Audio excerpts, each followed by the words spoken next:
Hello everyone, today we go on with our original historical series, this time resuming the history of medieval Serbia, and especially the first part of its 12th century.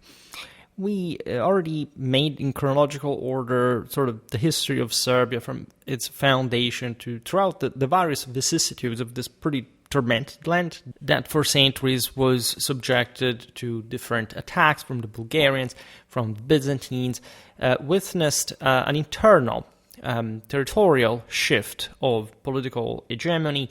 Certain houses in certain provinces of Serbia acquired importance as the de facto leaders of the country, but always with an important struggle in a centralizing direction, given the scarce surplus and again the external phenomena that affected this Balkan region internationally. Today we keep looking at that because in the last video about the 11th century we observed how a Serbian principality sort of fully consolidated to basically remain the bulk of what would have developed in the later centuries from, again, previous disruptions that had literally at some point zeroed that process of power building. And this phase in Serbian history, there is all, of course, a complicated terminological issue with the official title, the official name of the polity throughout the centuries, but we tend to follow it as accurately as we can, is in fact the Grand Principality of Serbia. This was founded essentially in the last decade of the 11th century under the leadership of, in fact, the Grand Prince Vukan of Serbia. Naturally, this title stems from a self-declaration of some sort and or international recognition on the basis of naturally what the Serbian rulers were styling themselves like. Vukan's territorial expansion across the Serbian-Byzantine border is particularly relevant. As we explained in the previous video that partly covered this, especially after the Battle of Duclean that we made a video on, where the Serbians, while participating from the Byzantine side, defected and the Normans from the other side crushed imperial forces, had an important coming back in terms of political territorial control. In particular, the Serbian-Byzantine border was increasing in importance during the 12th century as many crucial areas in Europe, especially as far as the trade routes passes were concerned, naturally on top of broader reasons of regional dominance assertion that, in this case, ignited the Byzantine-Serbian War lasting from 1090 to 95. All right, and it's not like the Serbians really have the upper hand just per se. The Byzantine Empire is witnessing a revival, quite far and wide as a truly universal empire, to say within its conception, and especially for powers like the Serbian one that had technically been born within the empire since the 7th century.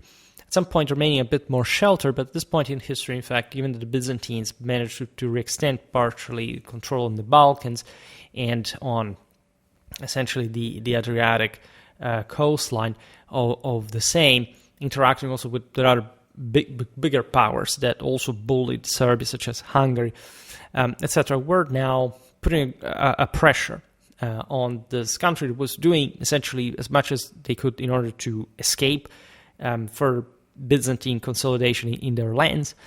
And there is a pretty common political and strategical pattern at this point. The Byzantines decide to launch an expedition in 1094 against the Serbs into their land. And these Slavs, being not quite performing in open field as the Byzantines, and eventually lured the latter into broader ambushes, right, exploiting rugged terrain to resist imperial advances, and finally crushing, in fact, the Byzantine forces at the Battle of Zvezdan. We know relatively few about these engagements in detail, right? Because in a sense they were minor in the bigger international picture, but at the same time were quite important at the provincial level, though not discussed by the level of historiographical development of the era. There is also, in fact, a greater ambiguity regarding the actual extent of Vukan's dominions. For example, certain historians believe that Stari Raš, the famous fortress that controlled from its name the surrounding region of Raška in Serbian, Rasha in Latin, would essentially come under Vukan's control during this time as a part of a broader Serbian re-extension of power. While this is plausible, it happened intermittently. In fact, the Byzantines, being essentially the stronger power in the broader region, still leveraged their sophisticated military and administrative systems. Doesn't matter how sort of decentralized and at some point even nominal, but successfully claiming and maintaining control of the Raška until at least the 40s of the 12th century. Lots of back and forth, lots of, again, guerrilla, lots of ambushes, lots of Byzantine counter-expeditions. Unfortunately, again, we don't have all the documentation in the world, but these areas in the Balkans are pretty well known for that kind of warfare pretty much throughout their entire history. And so you can almost stereotypically know in advance how they fought. I made some videos about Slavic warfare up until the 11th century. Then we will talk more about Serbian warfare. There is a substantial amount of stuff coming on Serbia that in the past, in fact, we had missed. But again, the cycle, doesn't steal anything. What has come up before doesn't come later, and vice versa. So, aside from the fact that on Schwerpunkt, of course, we make 300,000 videos for every single topic available.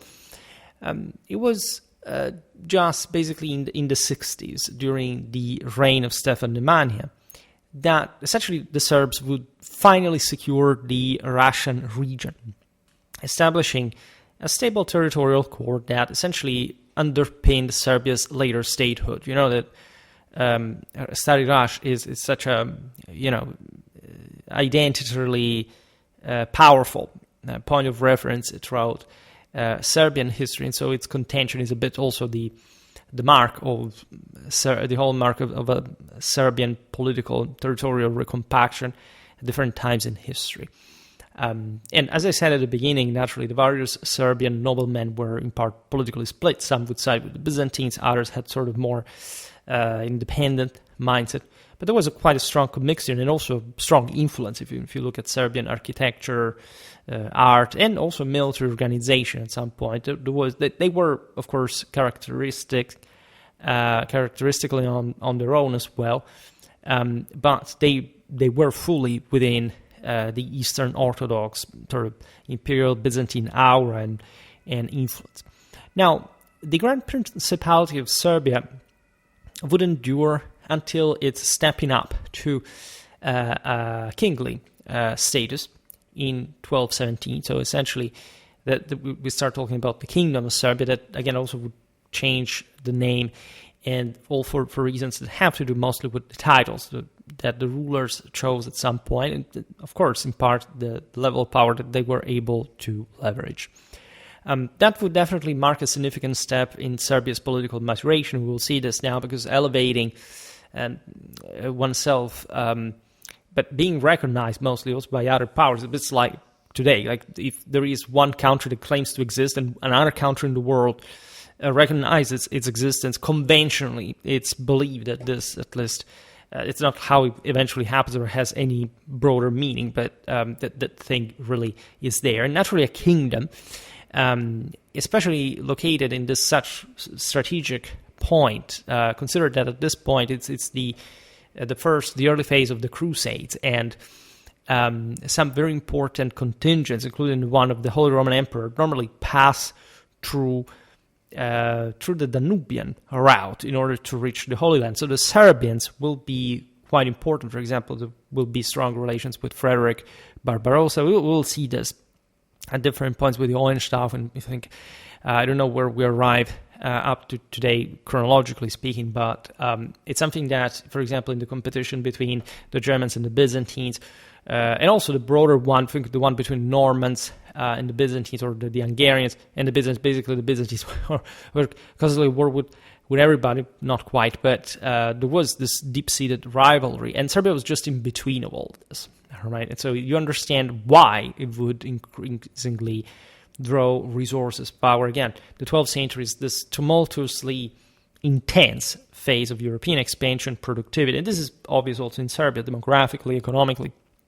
So there was just also more capacity, for example, to wage war, right? Just the other day I made a video about late medieval strategy, but let's say much of what we've seen in this video is valid for the entire Middle Ages, or at least the heart of it, like in this case.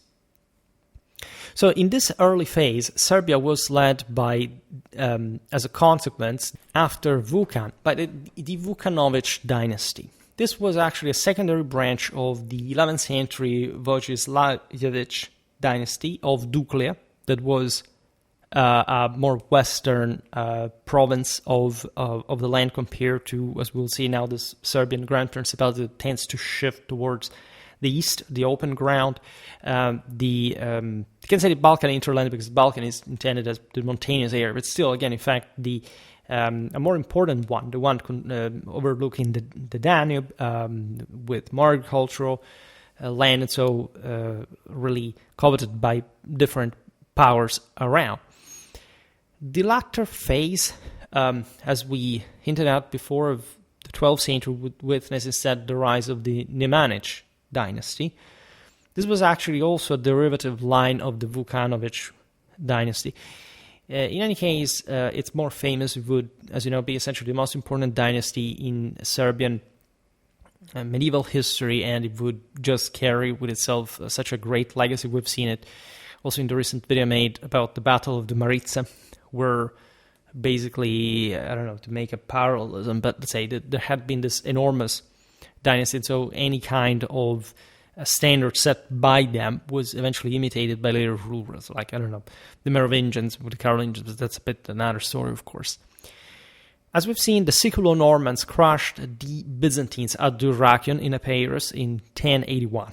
This was a clamorous clash that had major international implications. It marked a bit the end of, if not of the Varangian Guard, but at least much of its prestige.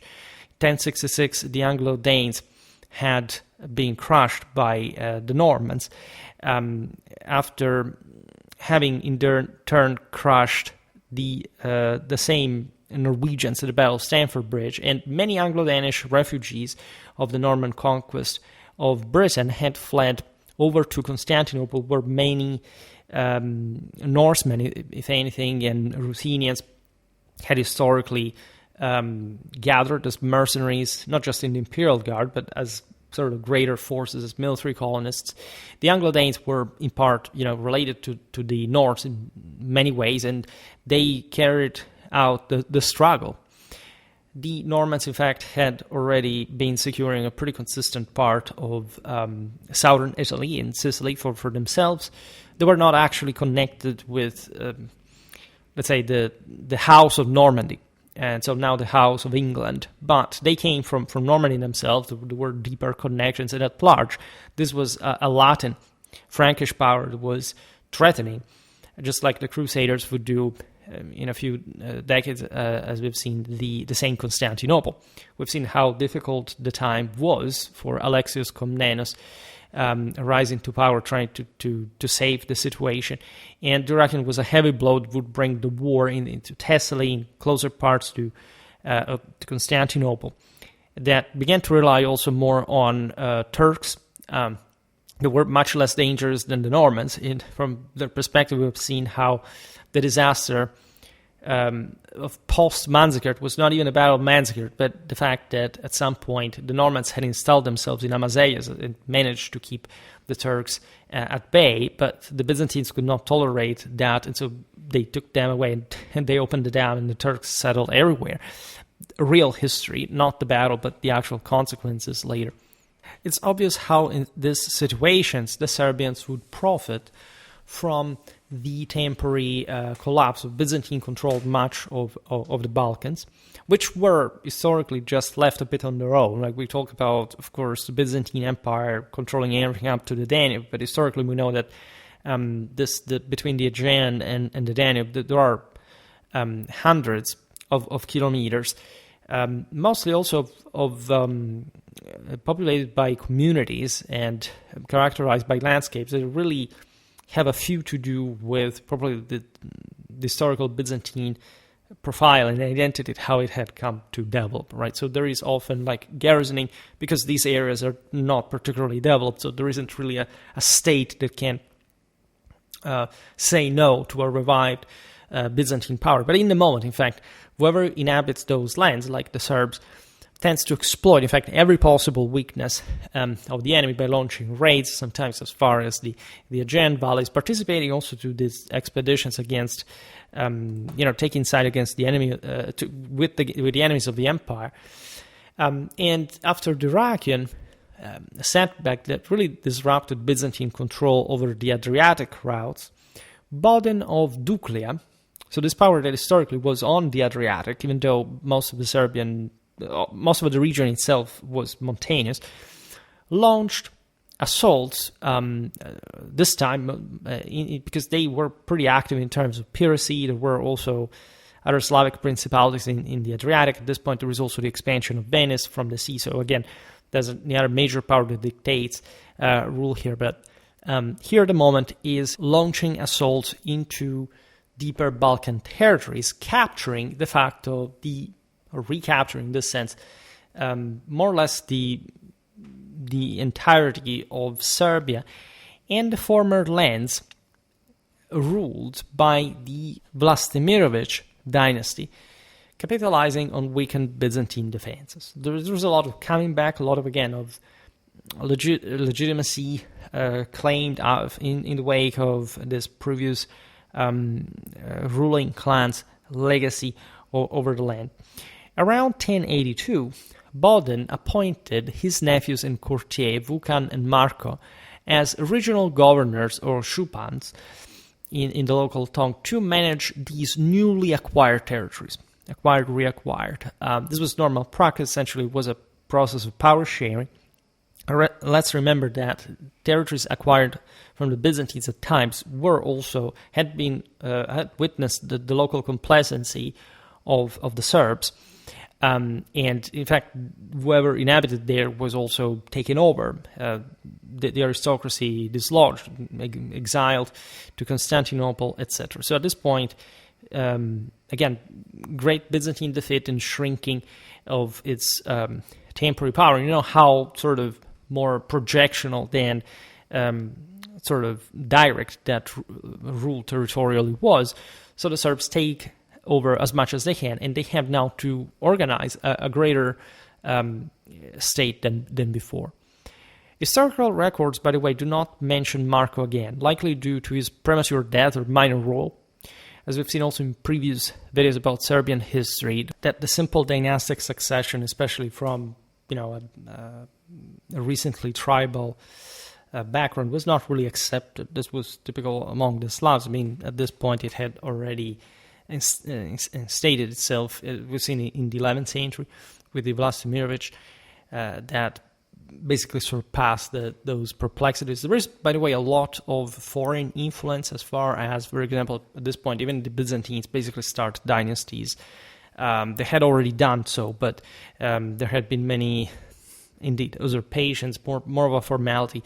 With the Komnenoi, things become ever more oligarchic, feudal, privatized. Like there is, think about the Pronoia system, really influenced Serbia, but mostly the Latin influence, right? The Frankish feudalism, this Western style of cooptation, of vassalatic beneficiary system, had just come, as you know, from having made a video about feudalism, how this would have been allegedly debunked by historiography, etc. So at some point you could have some characters appointed to what administratively looked also for the local communities that were to somehow agree on which leader they would have come to be ruled. at least at a local level, while there are some sort of more important branches. Normally, again, also here the seniority is the greater principle. This, by the way, was historiographically the starting point of the dynasty after Vukan. Right, that's how scholarship began to call the Vukanovich dynasty, though Marcus' son succeeded Vukan. Right, so even though the father had disappeared from history, he sort of was technically the founder, if anything, if not of the new lineage, but at least in this father-to-son succession, a very important figure. And so there are still debates regarding this, genealogically wise, because again, we don't know too much about late 11th century Serbia. And unfortunately, again, this is something that continues a bit for the Balkans, a bit longer, right, than other eras in Europe during the Middle Ages. Now, during clashes with John Ducas, it was a Byzantine general, following the imperial reclamation of the Dyrrachium in 1085, which in this sense also restored Byzantine naval superiority in India, say at least as far as the lands in the north, like the coastal areas of Serbia, were concerned. Vukan, fighting under his overlord Bodin, initially lost several fortified settlements. Right, so the Byzantines had really sweat blood for regaining these territories after the Norman invasion. Robert Guiscard had basically withdrawn from Epirus, even though some islands are still in the Ionian Sea in particular remained in his hands. But again, as far as this provincial attrition between the Byzantines and the Serbians, again, the empire came strongly back again. Again, the Komnenoi will make lots of videos about them, will substantially reinforce imperial power and reproject it to an important extent to the west as well, creating problems, thus, especially for any possible ambitions that the Serbians had at sea, and especially considering the coastal fortifications that fell in consistent number, also in the hinterland, back into the hands of the Byzantines in that part of the country. By 1090, however, during Bodin's imprisonment by the Byzantines, which had been caused essentially by the internal Duclean factionalism, as well as Byzantine intrigue of some sort, again, local uprisings, these people sent the prisoner to Byzantine agents that were naturally scattered all over the place. Vukan exploited the end of his lord, like at least in Byzantine hands, to emancipate himself from the Duclean subordination. Some would say vassalage, but of course, as we were saying, that it's not like there was some formal recognition of clientelism in that regard, but it was not so clearly formalized. And again, it was difficult for everybody involved to simply control all of Serbia. That's when Vukan claimed the title of Grand Shupan, so de facto starting the titling Grand Prince, in this case, of Serbia, because that's fundamentally what it means. And Shupan can be translated in different ways, but the idea here is that it's mostly like the Grand, right? And the fact that this extends over the broader Serbia. Naturally, he didn't control most of the country, but still an important part. And so power was shifting in his direction. This also allowed him to establish himself as the dominant leader in ancient Dalmatia, so at least to some part of the central western Balkan coast. This region was pivotal for its access to coastal trade networks, and the pattern mostly is that there were cities on the coast that had historically been Slavicized, but also controlled by either the Byzantines, now the Venetians. And the most important thing that this Slavic powers could do from the hinterland was to assert some kind of, of influence on these towns to mostly secure advantageous trade flows from the Dinaric interland to the Adriatic and its broader traffics that, again, are mounting up. And as we've seen, the same interland, although poor, is still provided with a sizable amount of resources that will do for building further power inland by those who can't control most of this process. In 1093, Vukan descended with his forces into the Byzantine-controlled Kosovo Polje. Actually a famous name in Serbian history, but not just because of the famous battle down in the 14th century, but in fact for many other political military moves. In this campaign, Vukan seized and razed, in fact, the town of Lipljan that was a key administrative hub, market, essentially disrupting Byzantine tax system and the revenues coming from that area. That's when the Emperor Alexios I Komnenos personally led the imperial army to confront the same Vukan. This tells you how serious the problem overall was and how much also Alexios needed to reassert power over the Serbians. In part, we made multiple videos about Alexios Komnenos in particular, and we'll come back on him hopefully soon.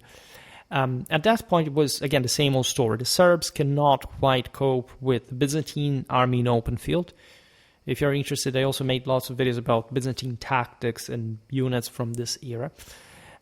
So the Serbs retreat to the fortified stronghold of Zvecan. Imagine this. They also inserted some of the pictures of various fortresses we discussed today. This hilltops, right, fortified at this point with some important amount of material base, right? Also for stone fortifications that were rare at this point.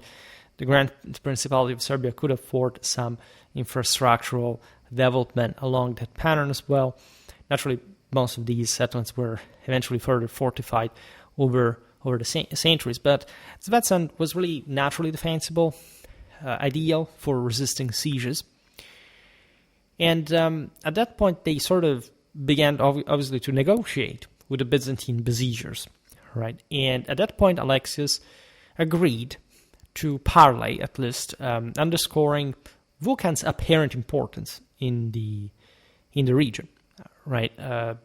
If the Byzantine emperor wants to stabilize the Balkans, he has to broker a deal with the Serbs, because at this point they have a consistent power, even though they can't quite cope with the Byzantines in open field. They can still bleed it through costly sieges that are really not interesting for anybody involved. This obviously happened because we're making things very simple in these videos, even though they seem so niche and in-depth, but other frontiers, especially from the Byzantine side, were quite troubled. And again, it's not like Serbia was so radically important in the bigger picture of the entire imperial stability, but still, it was important enough, especially for the same Vukan to be confident in his own authority, to the point that even though he agreed a peace, a truce at least, with Alexios, he would soon break it himself. This was really typical, again, of the Balkans. Every time there is a freaking issue, go with the raids, right? You can't really stop them because they come a bit from everywhere. There are many elements here, even the same Kumans that the Byzantines had called from the Pontic area. At this point, they would be exploited by the same Serbians. There is a lot of important development, in fact, of Serbian military culture coping with the steppes, connecting, as we'll see, themselves also with Eastern Europe. So actually having influences that are more almost Ruthenian, more than any other, aside from sort of broader Byzantine one, especially in terms of, say, this necessity to cope with the nomads of the steppes. Vukan launches this other assault on Kosovo in 1093-94, exploiting local resentment over Byzantine fiscal policies. Again, Balkan interland areas that, of course, were not directly controlled by the Byzantines, but that, of course, suffered of of the taxes, of the tolls mostly, and that decide to side with Vukan and to place themselves under his lordship rather than the Byzantine one. And so this is yet another affront to the Byzantines, by the way, lose a force under Alexius' nephew, John Comnenus. The Serbs were very, very good in ambushes like most Balkan peoples. There was always the inherent risk. But, of course, gaining the upper hand, they also acquire the initiative and therefore the necessity to fend further into Byzantine territory. In fact, he advances and secures the Kosovo field region between Zvezdan and Lipljan, looting as far as Skopje, today's capital of Macedonia, that at the time was already a major trade center in the Balkans. We have seen this also as far from the Bulgarian side of the aisle, especially in the video about the Second Bulgarian Empire. We've seen also this particular area would become the later Macedonia, being already characterized at the time by specific influences and sort of art, reflecting a bit that this frontier area. Vukan gains control during this campaign of Vranje and the Polog Valley. These were key corridors for inland commerce, and so again, always these Balkan valleys that connect different parts of Eastern Europe, mostly from the maritime to the continental dimension. These are secured with garrisons controlling the fortresses on the passes, controlling also the local communities. That side provides militias, etc. In the summer of 1094, Alexius I returns to Lipljan because he cannot leave this unpunished. And indeed, the Byzantine strategic pressure is such to prompt Vukan to negotiate yet again. It's always the same story. They were weaker, but the imperial army couldn't be simultaneously everywhere across the empire. Vukan pledged to refrain from attacking Byzantine territories at this point, sending his nephews Uroš and Stefan Vukan, along with roughly 20 other cousins and Shupans, to the Byzantine Empire as hostages, right, to ensure compliance. Not just a standard Byzantine tactic to enforce loyalty, but obviously the most eloquent reflection of a defeat, right? So of a Byzantine success over Vukan's Serbia. Before Vukan's death, we are essentially between 1112, 1115. Vukan resumed hostilities once again. In spring 1106, he took advantage of the fact that the Byzantines were involved in Anatolia to essentially make the most of the European theater. He defeated John Comnenus again. Just think about this in perspective. The war ended in November of the same year, so it was basically a wall season. This is Southern Europe. Yeah, the Balkan hinterland is not very mild at all, but in general, you can't stretch campaigns also as far as November. Vukan also involved himself in Duclean's affairs. Once again, remember that this, up to a few decades before, had been the main center of Serbian power. Right, the Vukans had shifted their power further north and east, but they still needed, and so gaining the upper hand on Serbia was still needing to convince the Ducleans that they were now the effective rulers, so to say. Duclean had in fact fallen into a severe succession strife that Vukan immediately exploited. In fact, he supported Kotzapar against Dobroslav II. These were pretty bloody feuds within, again, these provinces. And you can imagine the level of disruption this would cause, proving, by the way, that Vukan did not have simply the authority to march on Duclean and dictate a rule. However, in the battle at Moraza, Dobroslav II was defeated, captured and sent to Vukan in chains, right, strengthening his regional authority. That was a hell of a shot because, of course, he had won the civil war. At least his candidate was able to open to him the way to Duclean. In fact, Kotsapar and Vukan took some sort of joint control of this land. By the way, plundering in the process, for how the sources say, very big part of Dalmatia. And again, we don't know the extent of these raids, but they were eventually aiming at securing some loot, some surplus down in the Adriatic valleys, which mostly damaged, in this sense, Byzantine maritime trade routes. Because, by the way, Byzantine Dalmatia probably arrived fairly south, right, close to Paris, and that had always been, as we've seen also in the video about the 11th century, a very hot territory of contention between the Ducleans at that point and the Byzantines, right? Because those were more on the sea, and so that not the interland from the other side of the country, but that more coastal dimension had been disrupted. Vukan later arranged for his historically unnamed daughter to marry Vladimir, Kotsapar's successor as Duclea's ruler, proving also in this case that he could not simply install whoever he wanted, but by forging the strategic alliance, he could be able to stabilize the region, to have his blood in part continuing in the Duclean, even though through, again, female line, through the Duclean dynasty. So setting the premises for further alliances and hopeful, union of these lands.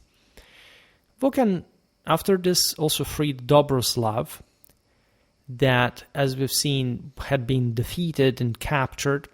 Dobroslav was King Vladimir's parental uncle, so he was essentially the brother of the same Kotsapar, and this was seen, especially in this case where basically the power shift had occurred, a way to perhaps ease tensions with Duclean as a ruling elite, or possibly trying to reduce a bit Duclean power, because it doesn't seem that Vukan could, as we've seen, simply control this area, that maybe had reinforced itself as a consequence of the end of the civil strife. So he reinjected Dobroslav into the equation to counterbalance a little bit the situation locally, and to play on this further division.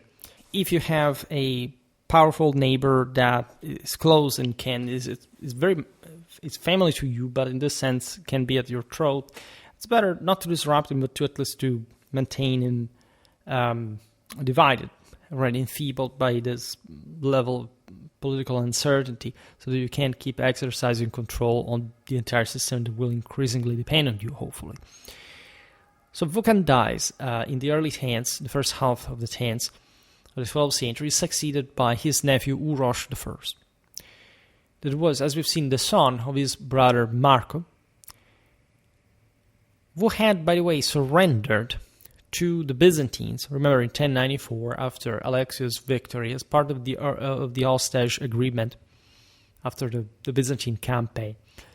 Amid a period of renewed Byzantine expansion, termed the century-long Komnenos Renaissance, the Byzantines obviously had an extensive, as increasing influence on Serbian development, marked by, of course, administrative centralization, military reforms that were used in part to subjugate the same Serbia again, but also by the latter to reinforce, to imitate the same Constantinopolitan practices. Speaking of Stari Raš, we do not know again when, but the Byzantines were able to retake control of the castle and stationing there a military contingent.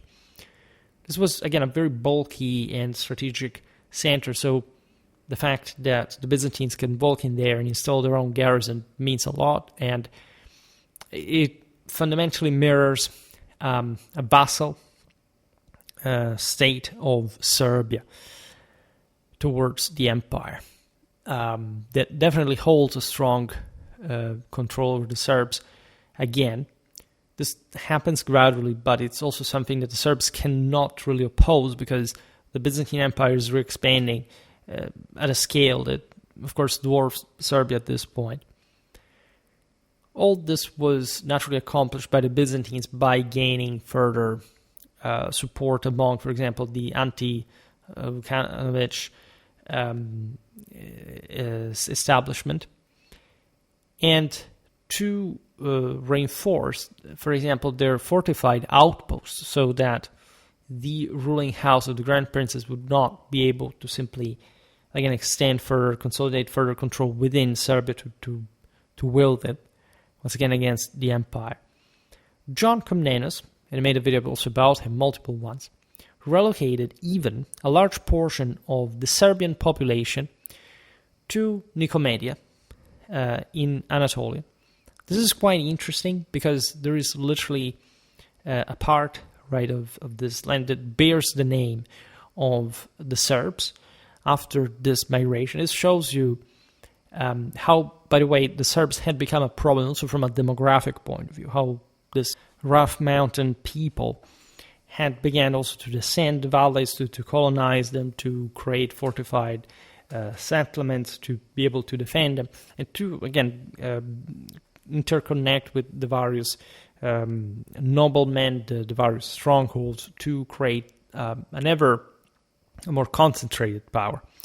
So during their moment of sway held over the Serbs, the Byzantines think well to deport some of them, also because there was an active resistance in all of this, right? And not just from the nobility that, of course, led the war, but again, entering the Balkan hinterlands with an hostile population in general is a pretty nightmarish experience.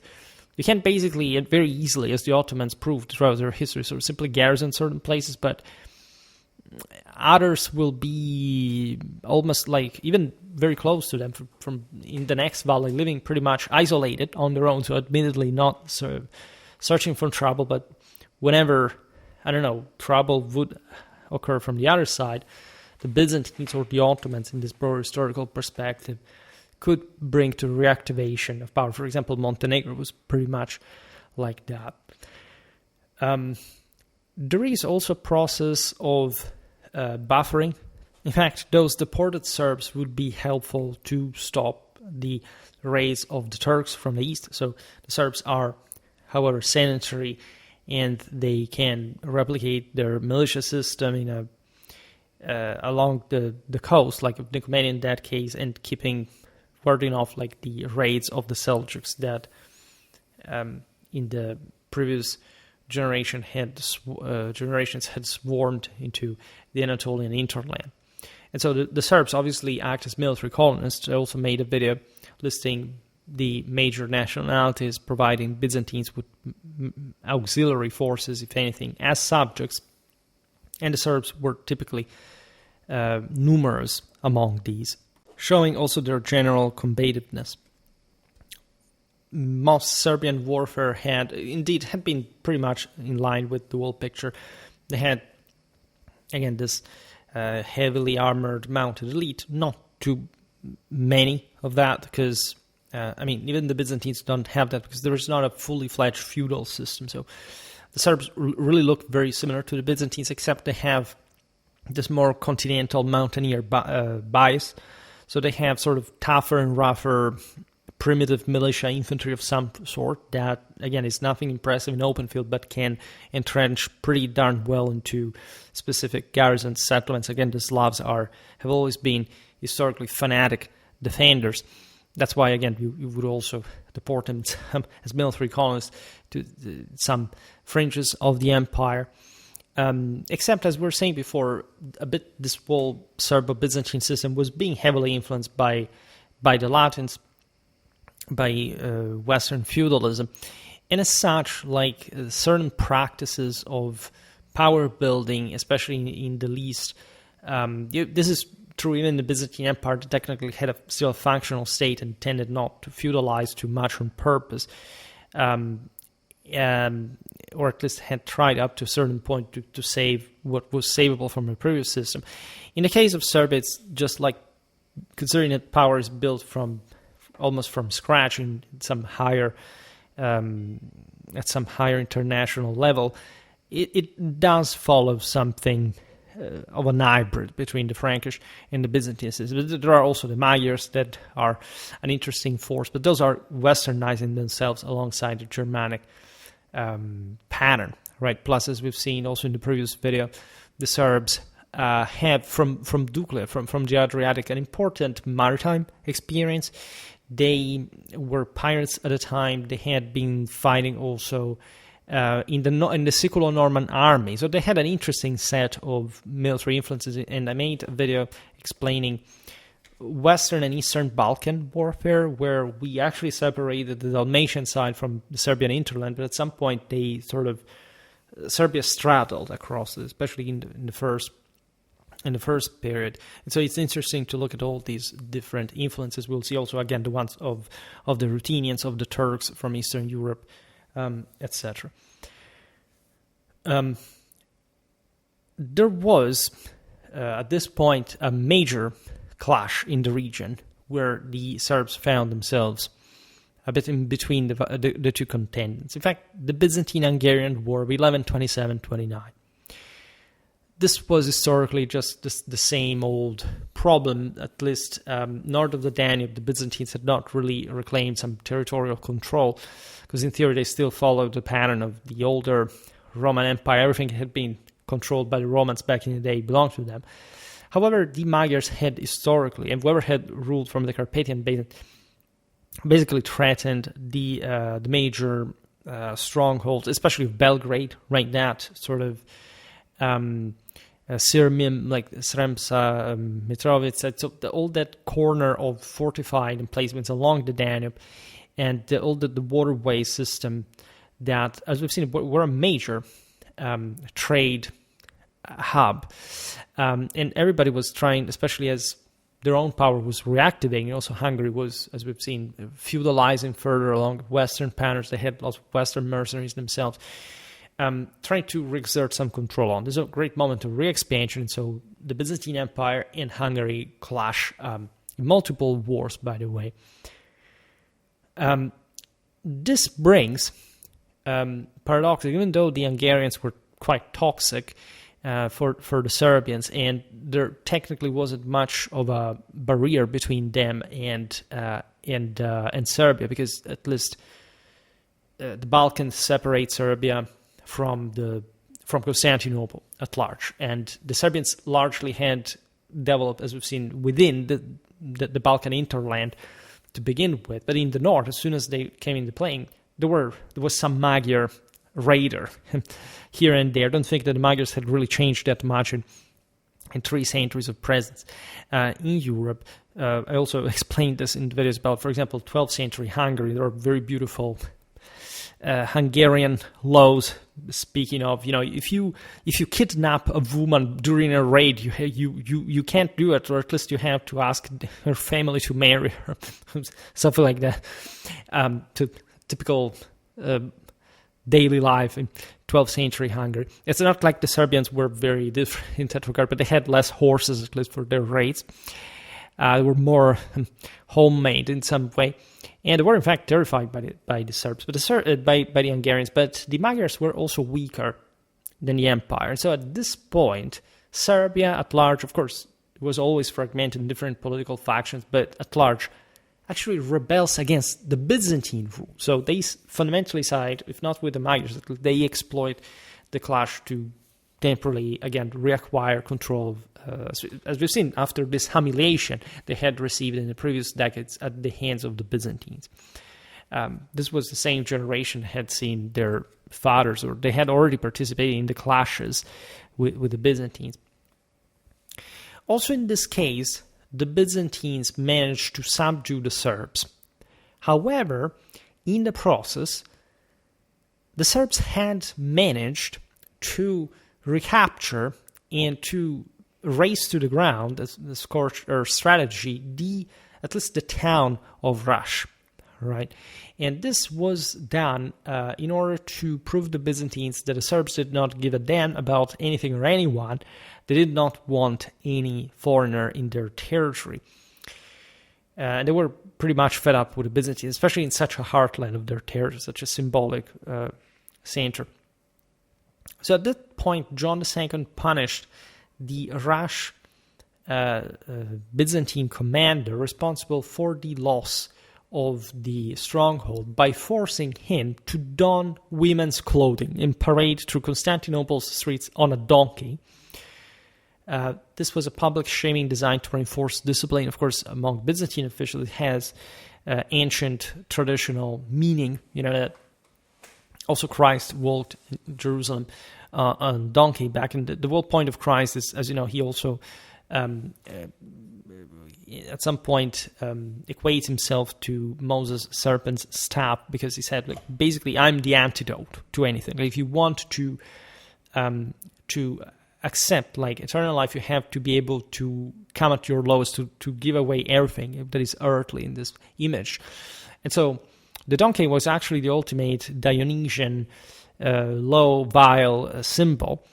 And that's why here, again, the guy, and also a female, in fact, a chthonic one. It's why the Byzantine officer of Stary Rash is dressed up as a woman and paraded in this shameful way across the streets of Constantinople. But this also reflects how important Stary Rash really was for the Byzantines at that point. You would think that the Byzantines thought that the Serbs were just a peripheral people, etc. But, of course, they were quite important. And in general, we do not know too many details about how Stary Rash had been lost and destroyed, but it was a big deal. And apparently this guy had not really done his duty. The international and strategic pattern of this triad Magyars, Serbs, Byzantines is quite fascinating, because if you look at the following years, whenever Magyar raiders appeared along the Danube to loot, to clash with the Byzantine garrisons that were installed there, by the way, they were up to that point, because again, Serbia has been developing this more sheltered, mountainous area in the southwest, whereas the northeast is open, right? And as you know, it's also an area where, if you think about the blacks, also this general nomads that still arrive from the frontiers, it's not really well outlined from a political point of view. At least it's very destabilized. And that's really a place where you have to parry a lot of attacks from. This draws away resources from the Byzantines that have triggered Hungary, that is, also relatively vicious and, not forgetting this all. And again, if they had anyone who still wanted to enjoy a ride, the stamp fashion, plus with some, again, literal step guy hired ad hoc in the process, they would go at the Byzantine settlements over there. And so at this point, what the Serbs do is seizing the opportunity to revolt further, leveraging their strategic proximity to Hungarian territories, and so acting a bit as the tip of the balance, also siding with the Hungarians at some point. There were Serbo-Hungarian forces at this point active. Of course, there were Serbs and Hungarians from the Byzantine side as well. In any case, this prompted the Grand Prince Uroš I to further tie himself to the Magyars, that had understood how the Serbs were instrumental to their further expansion at the detriment of the Byzantines. This unity of intents led to the first marital ties between Serbian dynasties and major European ruling houses in this anti-Byzantine and pro-Hungarian fashion. In fact, Helena, Uroš I's daughter, wedded the Hungarian king Bela II. All right, and there will be some interesting, again, international practice, like marrying Byzantine princesses. This match had been proposed by Bela's uncles and predecessor, Stephen II, who had seen far in this regard. In 1129, Bela was still heir apparent, and his father decided to broker this marriage with Serbia to reinforce essentially the southern border against the Byzantine re-expansion. Hungary had a very large scope of power, telling the truth, not a particularly stable one, especially in the French. That's why exactly in the moment in which technically the Serbs are Byzantine subjects. They exist within what is considered a Byzantine Empire. For a while, this was kind of relatively fine for them. But at this point, again, if you have the Byzantines regaining power in places like Croatia, or at least the Dalmatian coastline up to that north, if they reactivate their presence around Belgrade, if, again, you feel that pressure also in other, in the Black Sea, and you fear to lose control, for example, on the Danubian corridor, also as far as the migration of peoples from the east, because the Byzantines, as we've seen, had historically, also in the videos about the evangelization, of quite far reach, right, east, up to in the steppes. So the Hungarians had maintained quite important connections there, and also historically controlled through mostly like the Danube Delta and Transylvania, actually one of the westernmost branches of the Silk Road, in contact with the Middle East, as far as Persia, historically, that they entertained apparently when they were yet to migrate into Europe. Well, they were naturally worried by this, and so a Serbian marriage was welcome. After Bela II's ascension in 1131, Helena, beside the daughter of Uroš, even ruled over Hungary. In fact, Bela had been blinded in childhood. This was a product of the typical, again, disruption of fitness for rule, etc. So there were lots of issues surrounding also Hungarian policy at that point. And Helena was a very strong woman. She orchestrated reprisals and mass executions, magnates involved in Bela's blinding, because remember, they had been engaged since he was a kid and she was still in Serbia, right? So she took this quite at heart, also because it was a matter of her own power at that point in Hungary, which she brutally consolidated. And she, in fact, succeeded in wielding significant influence during the regency and early son of her son, Desa II, shaping Hungarian foreign policy at that point toward the Balkans as well. And so not forget, of course, these women traditionally were quite loyal to their newly acquired husbands, right? The proper duty was to serve at that, but not forgetting, of course, what your blood was, but at that point you were married in a broader sense to also the power of your husband that had possessed you in a deeper sense than merely a physical one, and had basically made you as an extension of his own, in order to attain divine transfiguration, as if this woman was probably the soul of chivalry herself and the angel-like woman. And so she did so, of course, also maintaining an eye of regard towards Serbia at that point. By the way, two of Helena's other sons, other than Desa, later became Hungarian kings. Ladislaus II, Stephen IV, again, I made multiple videos on Hungarian history during their reign, so remember who their mother was. Naturally, this tells you how complicated Hungarian policy was already at this point. Before we were, making Serbian history, trying to explain how messed up, in fact, the same Serbian successions and etc. would be. Well, consider that a much bigger power like Hungary also was that messed up in many ways, because in that case, of similar reasons, it can be comparable with mostly an overly oligarchic power that mostly countered any effort of the crown to further concentrate. But at this point, it was still savable, let's say. There was some kind of Hungarian influence in Serbia as a consequence at the court, for example, because that was the more advanced place. But there was in its little aspect, especially with Helena, obviously enough, some Serbian influence within the same Hungarian court. Helena's brother, by the way, Belos, rose to prominence in Hungary, serving even as Count Palatine, right, which was the co-regent of Hungary, in this case during 1141-46, and also as Ban of Croatia between 1142-58 and 1163. We'll see how interesting the thing is. That's not just the Hungarians doing, but it's definitely fascinating to see how the Serbians had reached this, through dynastic connections, of course, in some figures, this level of prominence. The Hungarian crown, because of the resistance of its ethnic oligarchs, was often recurring, as we pointed out before, to foreign support, like in any other context, like you have, foreign bodyguards, for example, to counter the local nobility. This is very pronounced in Hungary, and here the Serbians have a role.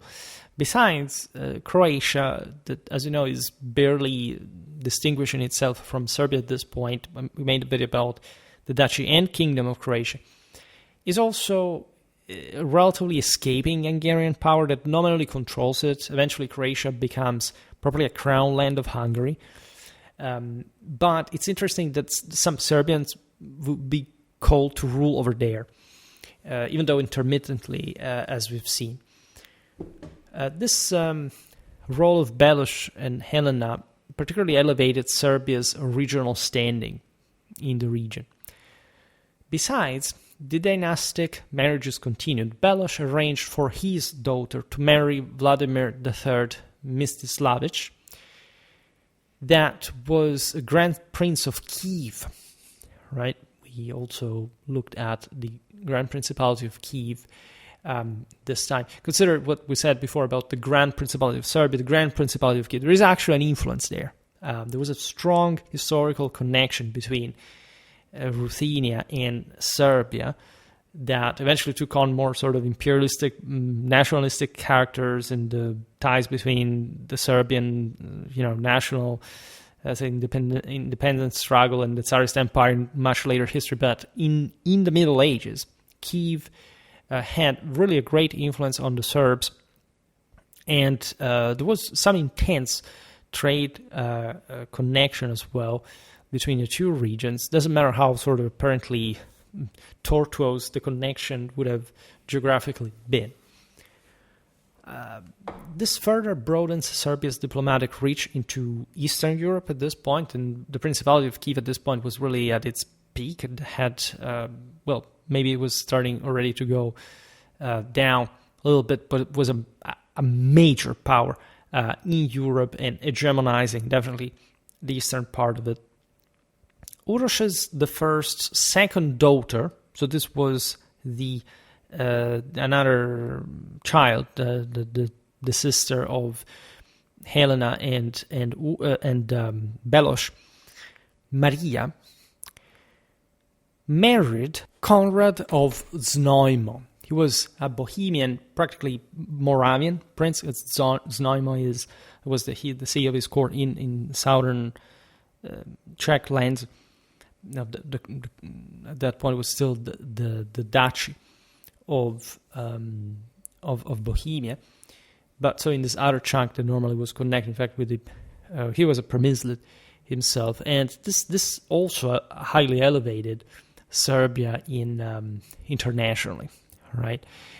Maria became, in fact, Mary of Serbia. She was known as that in Moravia.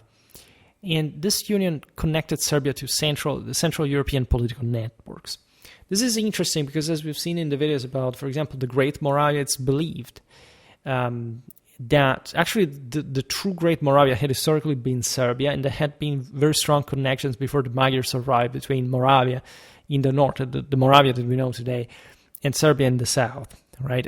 There is all a relatively complex philological and historical question about that, but the connections between Moravia, Bohemian, and Serbia had historically been intense, and even at this point, even though the Magyars were in between, there was something to it. These peoples were similar After all, the Serbs would have essentially migrated from Serbia, north of Bohemia. We will make a video about medieval Serbia, even though I already made a video about the origins of the Serbs that explains at least this specific connection.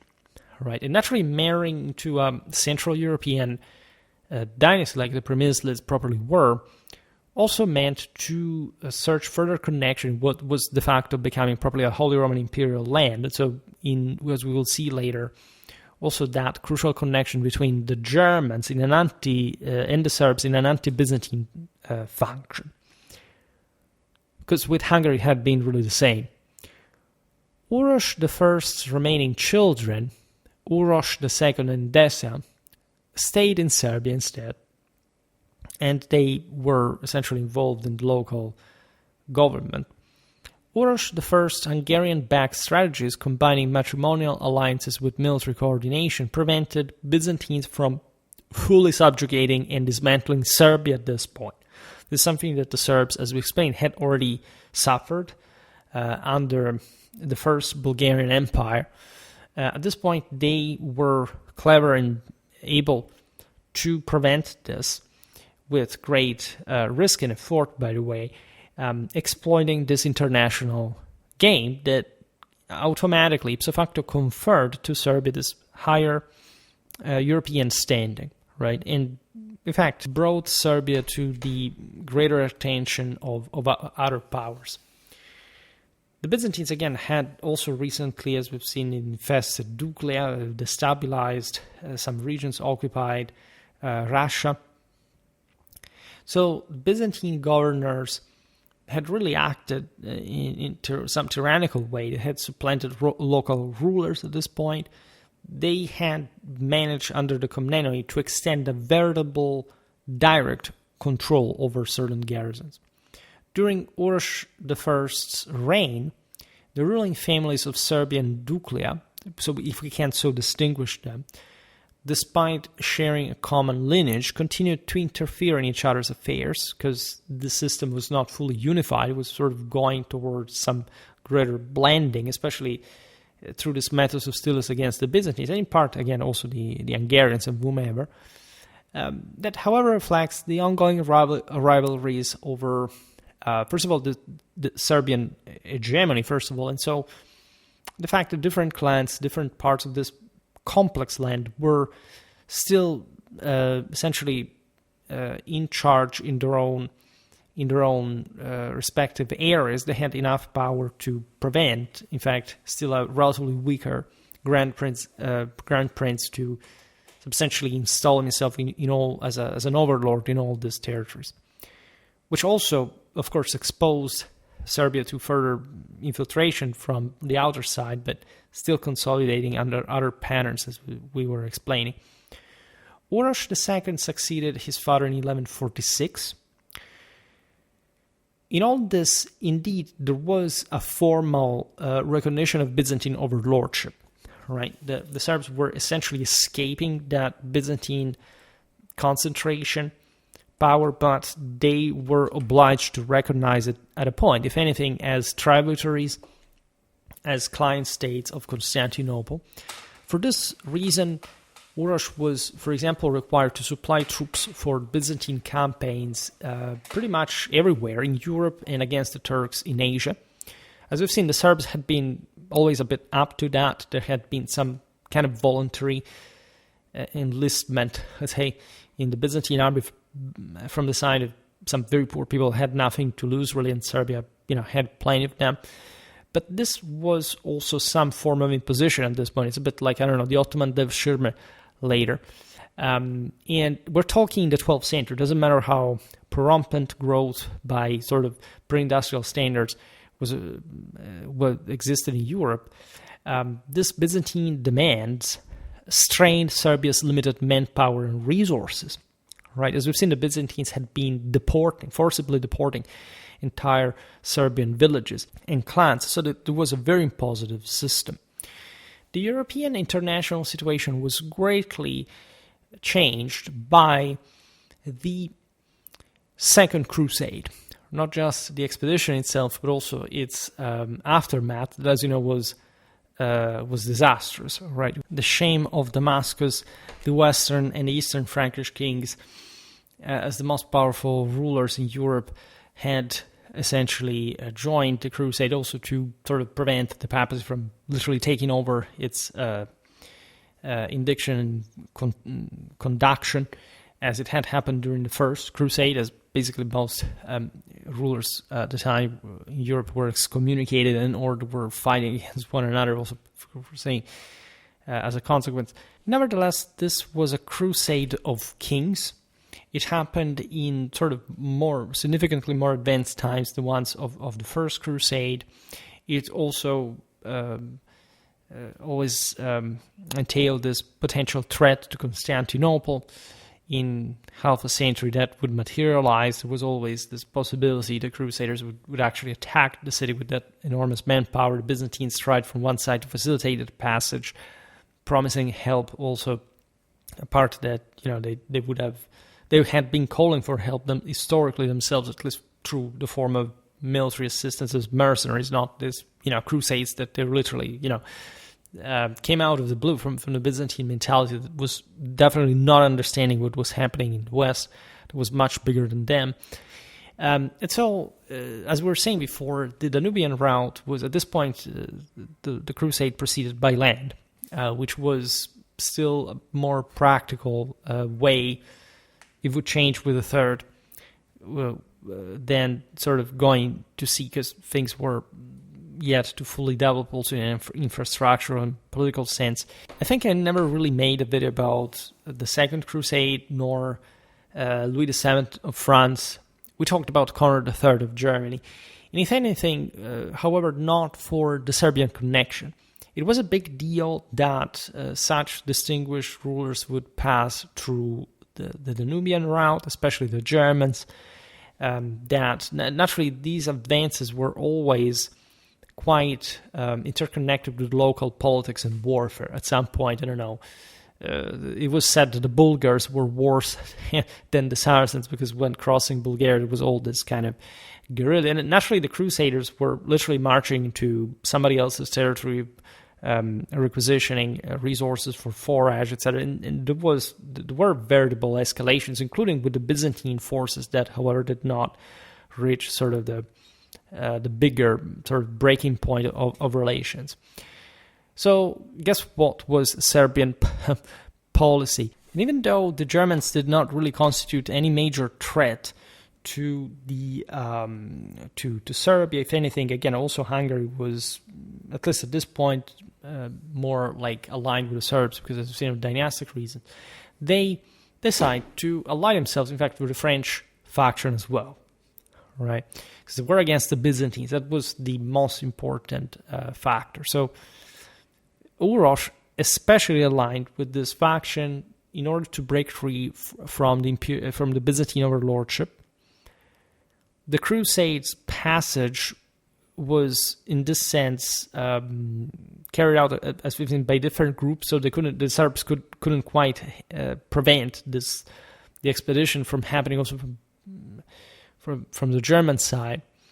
But there is a general international alignment, the signals, mostly this, also to the Germans themselves, that they couldn't take it from the Byzantines anymore. There is still, in all this Byzantine-Hungarian warfare intermittently resuming in Serbia itself, especially between 1149 and 1153. So that Manuel Komnenos at some point gets annoyed, just like his ancestors, and he leads his forces twice into Serbia, which is always a challenge, even for the Byzantine army. And there are intense clashes, especially in 1149 and 1150. The Byzantines at this point use still some of their heaviest forces. For example, the Nicephorian cataphracts were possibly around until exactly this time. We don't know whether they were ever used in Serbia in particular, but yeah, it would have been kind of heavy cavalry of that cataphract type. And there is a lot of siege warfare as well, because obviously the norm, you understood it by this point, for the Serbs was shutting themselves inside fortified castles on hilltops and holding out against the Byzantine siege. At this point, we want to stress how advanced the Byzantine military was. By the way, it's not a type of enemy you would like to enjoy facing. In 1149, the Byzantines, in fact, even succeed into reclaiming Rash once again, razing it this time themselves and burning, thus, Urosh's court that had been installed there. This was also yet another indicator of how much the Serbs and the Byzantines had come to hate each other at this point. Besides, the Byzantines captured the towns of Galic and Nikava, which had been other important sees of Serbian governance that suffered important damage as a consequence. In late summer 1150, so at the end of the season, a pivotal battle occurred near the small river Tara, near present-day Valjevo, where the Emperor Manuel I, in his second command, fought heroically, leading his army to a great victory, bolstered at this point, paradoxically, by substantial Hungarian forces whose involvement naturally underscored the complexity of the alliances webs at this point. Because again, the Magyars were never to be trusted to begin with, and there were, of course, some noblemen who would side with the Byzantines and would also try to extend some further power in Serbia. As we've seen in Hungary themselves, although Serbian influence was not very well seen. There were especially some oligarchs that were eager to fight against those guys. They were terrible. There was terrible hatred involved. And these are, again, tough grounds. You can't imagine. Manuel was a hell of a ruler, frankly. It's one of my favorite Byzantine leaders. And such effort in Serbia also underscores his determination, his resilience, and in the effort of re-expanding this system, but also trying to innovate it, to make it a broader point of Sebastocratic rule over a world that would essentially witness it from the Byzantine side in a consistent universal scale, only basically up to his reign. John Kinnamus, that as you know is a Byzantine chronicler, explains that following the defeat of the Serbs in this clash, unbeknownst to the emperor, Uroš II was ousted from Serbia, and his brother Desa was installed by, in fact, the people as Grand Župan, so Grand Prince of Serbia, in November 1150. All right. This apparently happened due to some kind of unilateral decision taken by some local Byzantine commander, proving, by the way, that the provincial officers of the Byzantine Empire were involved, of course, at their own level in some important level of decentralized local decision. This Manuel did not really like, because he thought that as much as the Byzantine power had to find this continuity, as subjected Serbia had to be more recompact under the emperor himself. And so he reinstated Uroš II. He basically showed this local officials that he was, of course, in charge even there. And so this was a message to the Serbs themselves. This happened, by the way, as earlier as the following year, 1151, when the previous vassalage obligations towards the Byzantines were increased. Right, Uroš was forced to pay a heavier tribute, including, again, some precious metals and military contingents ready to serve Constantinople. This also was the scale of Byzantine power over Serbia still by this point. Yet there is paradoxically a further recognition of this reality through such direct subordination. In 1153, Uroš began to resent this situation also because the more he paid, naturally the more he was humiliated and despised by his own people. So he tried to restore a full Serbian independence. However, until the last moment, he tried to still appease Manuel Komnenos, whom he rightfully feared, through the acknowledgement of Byzantine supremacy.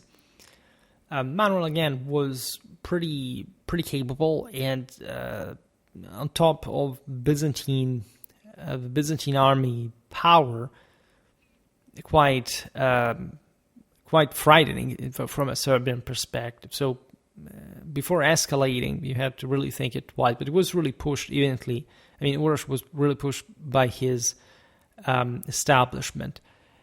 Such lack of the decisiveness and probably also of general power, given his previous defeat, the fact that he had become a Byzantine puppet. I mean, he had already been ousted during the war because he had not been considered capable. Manuel had reinstalled him and obliged to pay a heavier tribute. Obviously, this guy was not liked by the Serbs. And in fact, his brother Desa overthrew him again in 1155, riding the discontent against the Byzantines. Yet Uroš, at that point, as a vassal of the empire, still retained some support from Manuel, because as we've seen, there was still some consistent part of the country that could not simply be controlled by the Grand Prince anyway. Besides, there was almost some trust that Manuel had nurtured towards Uroš, understanding his position and deeming him therefore like as the weaker candidate, at least the one he had to fear the least in the moment. Besides, at this point it was open war. Yet, in order to recompose this bloody struggle, both brothers, Uroš and Duša, appeared before Manuel. Manuel favored again Uroš, which was a way to prioritize Byzantine interests with this more amenable and controllable ruler. Uroš thus was further reinstated thanks to the force of Byzantine arms. He remained loyal to Manuel until 1162, when he rebelled once more. At this point, given that, as you know, there would be a pretty big war against Hungary from the Byzantines, it's likely that the Hungarians had begun to resume support for the Serbs, fearing that again some Byzantine power would re-extend towards the Danube, as it would. Manuel then became permanently dissatisfied with Uroš, appointing his brother Belos, recently returned from Hungary, by the way.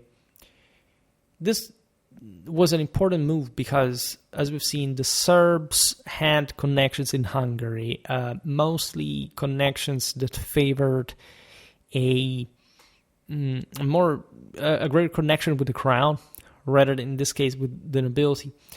But after mere months, Belos returned to Hungary, possibly due to the fact that he was considered too much, in fact, of an Hungarian puppet of some sort. There were probably some connections between those noblemen who had also invaded Serbia before, so it's not really entirely clear what kind of milieu Belos had frequented, but one that the Serbians were not willing to take, especially as it seemed like one more favoring the Byzantines than the nobility. And Manuel named Desa the new Grand Župan as a consequence. Prior to securing the throne, Desa, that as we've seen was Uroš I's youngest son, had governed the historical territories of Duclean, Duclean, and Travunia, so the western ones, the ones toward the Adriatic, since basically the mid-12th century. This is important because the Byzantines were, in a sense, mostly interested, as always, in resuming some kind of coastal control. So Adriatic trade was more interesting, say, the Serbian hinterland per se. Mostly they had to cope with those continental Serbians because they were continuously annoyingly trying to break free from Byzantine grip. we talked about these polities also in previous videos, because these are all different provinces, mostly on the sea, with some piratical character as well. There were still some pirate nests. There were some areas that for a while had remained even pre-Christian. Venetian influence was quite consolidating in the Adriatic, by the way, at this point. After a second failed attempt to depose Uroš II in 1155, Desa was assigned to the region of Dendra near Niš. This was a strategically important area for Byzantine communication lines in the south, and when Manuel appointed Desa to the Serbian throne in 1162, Desa vowed lifelong loyalty and promised to cede Dendra to the Byzantines, a pledge aimed to securing his position, obviously. However, he also refused to abandon Dendra, compelling him to explain himself to Manuel in Niš in 1163, highlighting his value as some kind of regional power broker, but at the same time being cornered a little bit, like, what are you doing here? It was too complicated, given that, again, you could also bring somebody to power under your own force, but again, like, these people would seize control basically the same places, or even others in the process, if you had the prior base used as a launching pad to recover the wall. Besides, in 1163, the major war we're talking about would last 5 years between Hungary and the Byzantine Empire erupted. All right. This was really big, led to some important clashes. We will talk about the Battle of Zemlin, for example. This is interestingly documented also from a tactical point of view. Very interesting and a bit forgotten theaters of war. We should resume it. We should really talk a bit more about medieval Hungarian warfare, especially during these centuries, because it's as if, I don't know, medieval Hungary is just, I don't know, the Black Army or the Magyars or the Mongol invasion, but there is actually much to this previous Hungarian military history against the Byzantines, by the way. It is quite fascinating. What did the Serbs do during this war? Because this is important. Well, although Desa seemed to balance relations between the two powers, he actually leaned at this point towards Hungary. There had been, as we've seen, connections with the country. The Byzantines were more dangerous. So basically, as far as the theater was mostly, there are lots of other things going on in parallel with this abroad, but say more or less this was a pretty intense war that the Byzantines took their own time away from other conflicts to properly dedicate themselves to. And so there was in all of this also some growth in power, because all this Byzantine puppet using still shows that it's not like, I don't know, that like Bulgaria at some point was razed to the ground. And so, yes, there are still the Bulgarians, there are different clans, but there isn't really quite a singular power, because the system has basically fragmented itself irreparably. It's not like during the first Bulgarian Empire things were that cohesive, right? For Serbia, it is different, right? This was coalescing in something more compact, although, of course, with its own limits, to say the least, but one that, especially pressured by this different enemies abroad and being relatively confined, also from a geographical point of view, took a much more pronounced physiognomy. The times were progressing, the forms of government, of institutions were advancing. Warfare was an important catalyst for developing governmental consensus, some administration taking care, in fact, of the organization of campaigns, of defense, especially in the Serbian case. So Desa follows the Vukanovic tradition of resisting Byzantine control, which, as we've seen, is pretty clear at this point.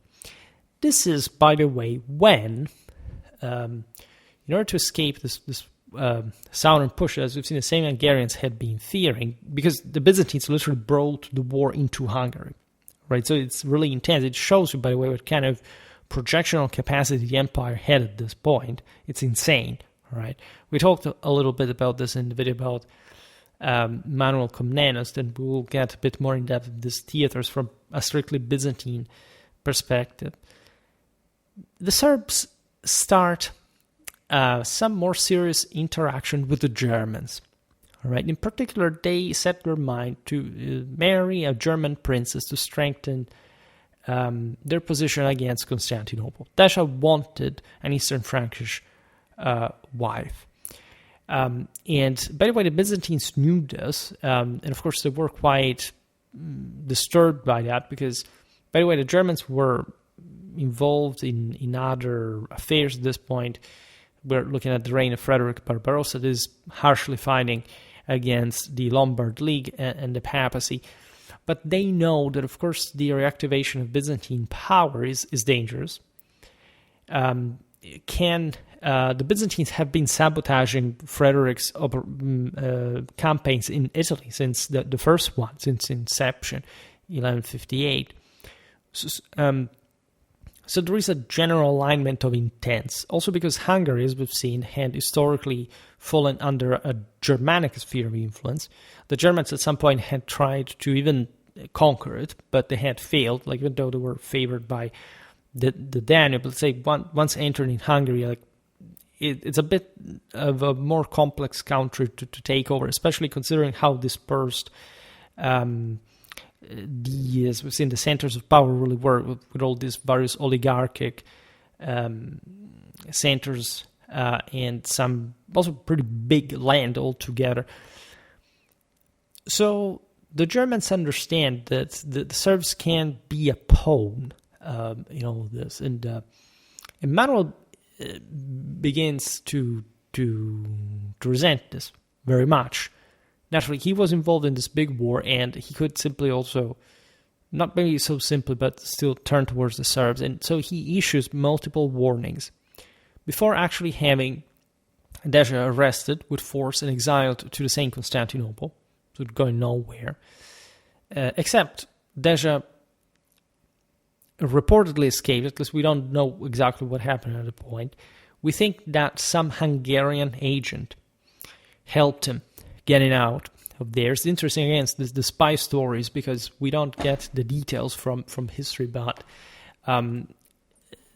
you have probably no idea, we don't, in fact, how intense this power, this infiltrations, this kind of plots really were, right? In 1165, thus, there was also probably an escape of Desa to Hungary. Manuel may have even been partially okay with this, we don't know. But there was a war with Hungary, and the country had become a haven for Serbian exiles, so that was also a bit the natural course of things when this guy managed to escape. The only point was, given that Serbia was still namely under the Byzantines, like to a point in Desa's stead on the Serbian Grand Princely throne. And so he chose Theomir. This figure is quite interesting because he descended from a cadet branch of the old Vojislavljević and Vukanović dynasties. They had, in fact, married into one another. So he had a fitting background, blood, and reputation for rising as Grand Župan, Grand Prince of Serbia. This is also the same line that would evolve into the actual Nemanic one. So becoming the most illustrious one in Serbian history. Again, it's very interesting how it descended from both these prior dynasties that were intertwined to begin with. So as we've seen, the dynastic concept, the sort of more straightforward succession regardless of Byzantine appointments, and as we've seen, Serbian rebellions, civil wars that are quite prominent during this era, was increasingly going toward that direction. In fact, as you know, we will talk about the 13th century today. We stop here because there are more intense things with probably the rise of this dynasty also in the second half of the 12th century. So we will look, if anything, Serbian history a bit later, you have the expansion of this power without Byzantine pressure after the Fourth Crusade, when everything had collapsed. That would bring some further consolidation besides the 13th century, but the peak of the Middle Ages, and in this, the Serbs would start finding their own place that, especially in the 14th, they will use to reach a tendentially hegemonic control of the Balkans, hadn't been for the arrival of the Turks and the defeats suffered at their hand. The Serbs would have historically sort of hegemonized this whole land, because all other contenders had been basically exhausted in the process, and the Serbs were some sort of tough, courageous nation that, again, did not really have many civilizational virtues, but definitely from their mountains really had an upper hand over, from their highlands, from their fairly well-defined and central position, like a great control over the world surroundings. The Byzantine part of Romania had been exhausted, the Bulgarians too, right? Especially towards the Eastern Balkans, there was much to get, even up to Greece. And so the so-called Serbian Empire, regardless of how you want to call it later on, is something to behold, and also in its dramatic demise. Nothing, again, too permanent, but something that without the Turks would have likely stayed. Theomir, besides, so again, this the new Grand Prince, was one of four brothers. Would actually had all like an important status. They had their lordships in Serbia. They had their seigneurial dominations, retinues, people you could count on. It's interesting, again, how the Nemanic were, in this sense, started by Emmanuel's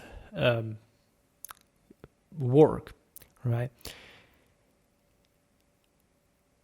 It was difficult initially. Nobody knew how things could eventually evolve, but this seemed like the better candidate in the moment.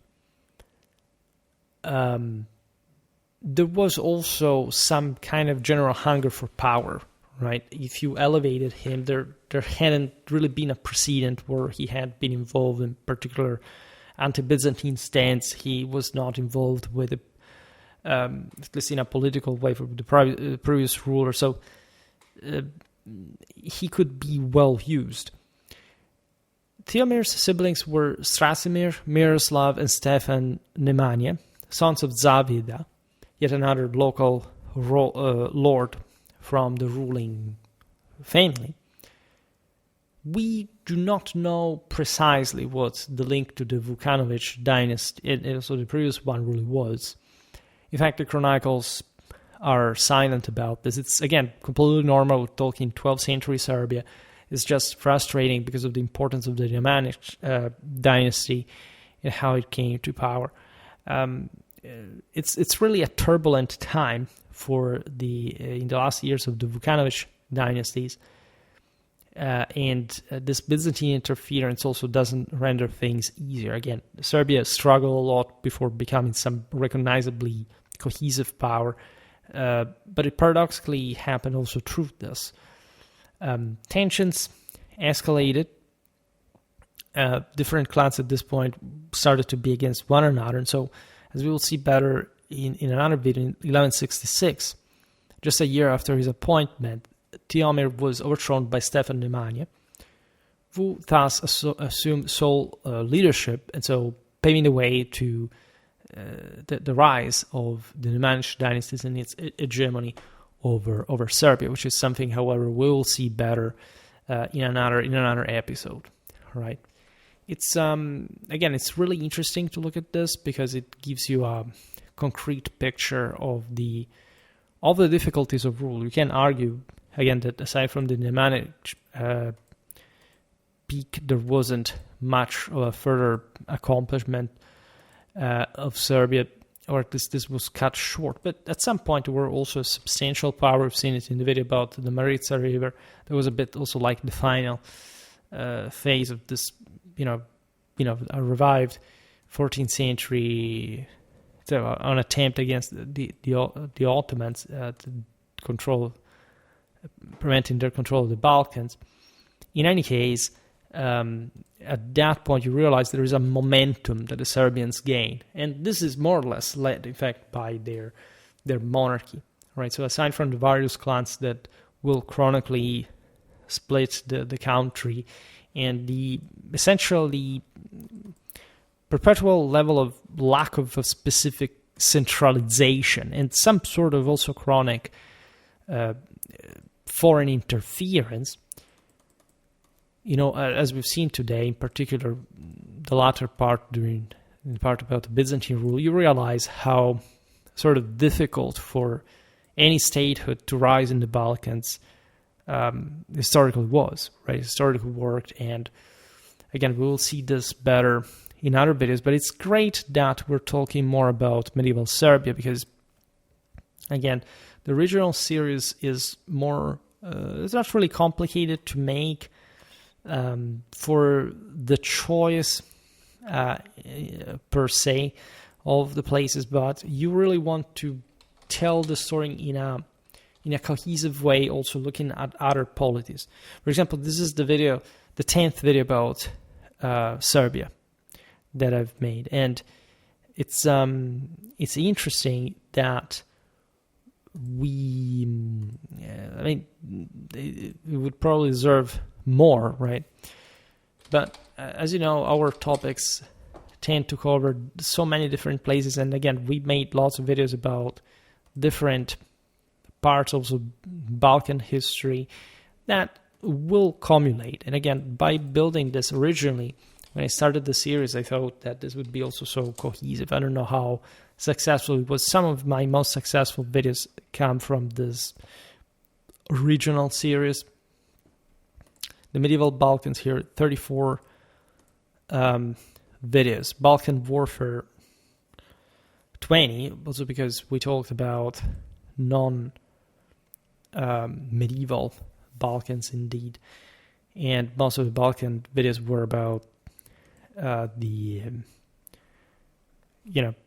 sort of more civil, in fact, this kind of regional series stories video, but oh boy, how much we have to do, really. It's great, again, that we make video after video and that we manage to build this whole thing up, but it really feels as if, we still have to gap an enormous amount of information, and it's also complicated. Anyway, we go on step by step. I don't know how many views will this video make. I hope, of course, always many, but I also have to remember how much videos about medieval Serbia made. Probably not too much, but this also depends on maybe on the longer run they do. I see here that it's not a bad amount of views overall, right? And so, you go on with this, you try your best. You may never know where the algorithm leads. Apparently, there are great difficulties for especially the newer subscribers, the new creators to even reach you. I don't know how, as subscribers, you're living this phase, because it seems YouTube has become relatively repetitive or redundant for many things, in spite there's never been so much stuff on it. And so the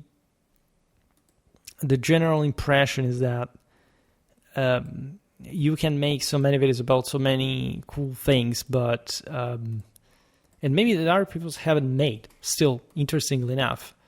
Maybe that's part also the reason, but there are some major battles of the Middle Ages. For example, I covered, nobody, even big channels, ever made. So the ones that make, paradoxically, the bigger channels are the ones that make more serial content to a degree, right? So there is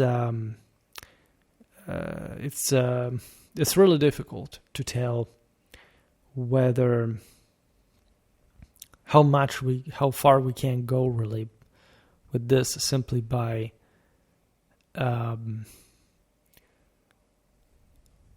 here you see 12 minutes videos about Alexander's insane generals explained. Right, 12 minutes. How can you even provide relevant information about it. And people get here. I've never heard of this channel before. Yeah, because these are just new channels that emerge, make like 3 videos, and I don't know, they gain traction so quickly, but for no reason whatsoever. Right? So it's so weird. The may nail something right. Of course, I'm not here exactly for that, but it really makes you think, because like how or why would anyone watch this stuff in such a, you see, the forbidden history of Slavic genetic origin. Yeah, surely forbidden, with a half-naked woman and, 14 minutes with genetic journeys. Oh man, like, it's become ridiculous to a degree, right? And you wonder even how or why people care about the stuff as opposed to something more serious, all right?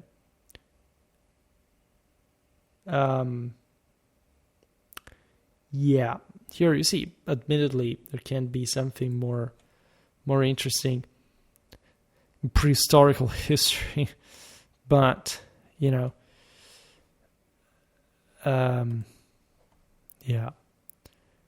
you may never know.